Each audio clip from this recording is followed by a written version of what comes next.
Hi viewers வணக்கம். நம்ம சேனலுக்கு முதல் முறையாக வரணும்னா சேனலை சப்ஸ்கிரைப் பண்ணுங்கள், பெல் ஐக்கானை கிளிக் பண்ணுங்கள். அப்போ தான் நான் போகிற வீடியோ உங்களுக்கு தொடர்ந்து நோட்டிஃபிகேஷன் வந்துட்டுருக்கோம். வாங்க பதிவுக்குள்ளே போகலாம். இன்றைக்கி நம்ம பார்க்க போகிற பதிவு என்னன்னாக்கா, உங்களுக்கு நடக்க போகிற ஆபத்துகள், நல்ல விஷயங்கள், கெட்ட விஷயங்கள் முன்கூட்டியே தெரிந்து கொள்கிறதுக்கு வழிமுறைகள், பூஜை முறைகள் அப்படிங்கிறத நான் இந்த பதிவில் சொல்ல போகிறேன். வாங்க பதிவுக்குள்ளே போகலாம். அதாவது நம்ம வீட்டில் ஒரு கெட்ட விஷயங்கள் நடக்கும். ஒரு ஏவலோ இல்லை கிரக சூழ்நிலையோ மற்ற ஏதாவது பிரச்சனைகள் காரணமாக நம்ம வீட்டில் ஏதாவது கெட்ட விஷயங்கள் நடக்கும். அந்த கெட்ட விஷயங்கள் நடக்கிறதுக்கு முன்னாடியே அதை தடுக்கிறதுக்காக நம்மளோட குலதெய்வம் இல்லை நம்ம இஷ்ட தெய்வம் எதையாவது நம்ம வேண்டி வணங்கி நமக்கு முன்கூட்டியே கெடுதல் வர்றதா சொல்கிறதுக்காக நம்ம ஒரு கோரிக்கை வைப்போம். சில சமயம் தெய்வங்கள் கட்டில் இருந்தால் அந்த கோரிக்கையை நிறைவேற்றாது. கட்டிலெல்லாம் நிறைவேற்றும். நம்ம குலதெய்வம் வரலனாக்கா இஷ்ட தெய்வத்தை தான் சொல்லும். அதுக்கு தான் நம்ம முன்னக்கூட்டியே ஆபத்துகள், நல்ல விஷயங்கள், கெட்ட விஷயங்கள் இதெல்லாம் தெரிஞ்சுக்கிறதுக்கு தான் நம்ம என்னன்னாக்கா முன்கூட்டியே எல்லாத்தையும் தெரிஞ்சுக்கிறதுக்கு பூஜை விதிகள் நம்ம பார்க்க போகிறோம். எனக்கா ஒரு முள்ளம்பன்னியோட முள்ளை எடுத்துங்க, அதேபோல் காட்டு பண்ணியோட பல், இது ரெண்டையும் எடுத்துங்க.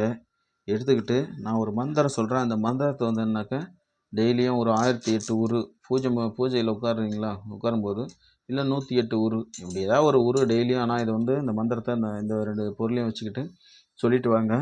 கண்டிப்பாக உங்கள் தெய்வம் உங்களுக்கு வழிகாட்டும்.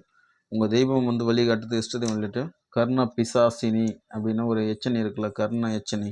அந்த எச்சனி உங்களுக்கு முன்னக்கூட்டியே காதில் சொல்லும். இல்லை நீங்கள் அதை கனவுலேயும் சொல்லும். அதை நீங்கள் எப்படி பண்ணிக்கலாம். என்னன்னாக்கா சிலருடைய குலதெய்வம் வழிகாட்டும், சிலருடைய குலதெய்வம் வழிகாட்டாது. அதனால் என்னன்னாக்கா அந்த கர்ண எச்சனி இருக்குங்களா, அந்த கர்ண எச்சனி இதை வச்சு நம்ம முன்கூட்டியே தெரிஞ்சுக்கணும். முக்காலம், அதாவது முக்காலம் இதை வச்சு அருள்வாக்கும் சொல்கிறவங்களும் பயன்படுத்திக்கலாம். இதே போல் நமக்கு சொந்த விஷயத்துக்கு மட்டும் நமக்கு நல்லது கெட்ட தெரிஞ்சுக்கணும்னு நினைக்கிறவங்க அதை பயன்படுத்திக்கலாம்.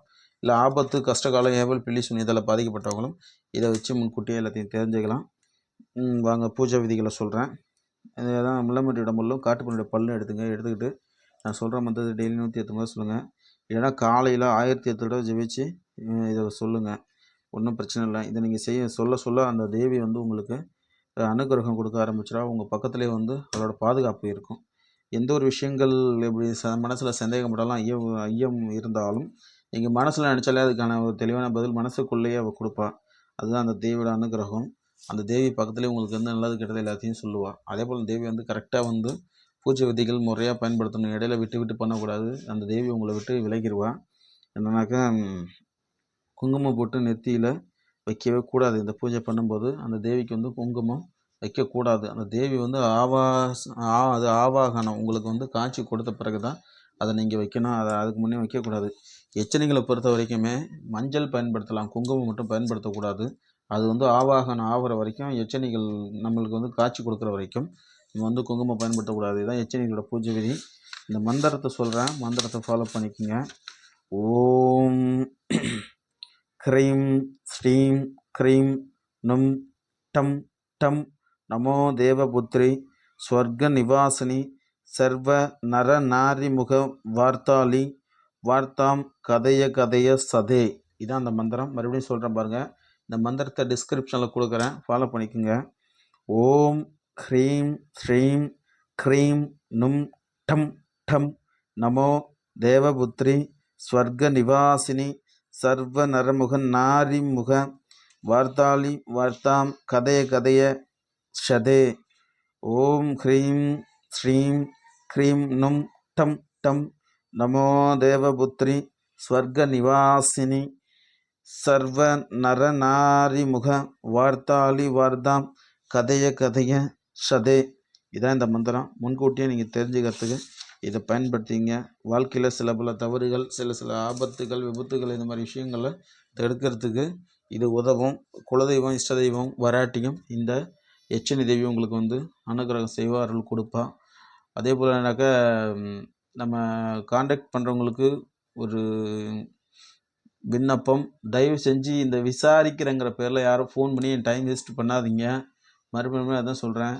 உங்களோட காரியங்கள் ஆகணுமா, முன்னக்கூட்டியே நீங்கள் என்னன்னாக்கா நான் எல்லாத்தையும் வாட்ஸ்அப்லேயே என்னுடைய பதிவுகளில் சொல்லியிருக்கேன். அதே போலனாக்கா யூடியூப்லேயும் சொல்லியிருக்கேன். தயவு செஞ்சு இந்த டைம் பாஸ் பண்ணுறதுக்கு அது எப்படிங்க இது எப்படிங்க இந்த மாதிரி கேட்குற ஆளுங்க எனக்கு கால் பண்ணாதீங்க. எல்லா டீட்டெயிலுமே நான் வீடியோவிலே தெளிவாக சொல்லிடுறேன். என்னென்ன பொருளுக்கு என்னென்ன இப்படி விஷயங்கள்னு. அதை யாரும் புரிஞ்சுக்க மாட்டேங்கிறீங்க. திரும்ப திரும்ப கால் பண்ணி வெட்டி வேலை பார்க்காதீங்க. சரிங்களா?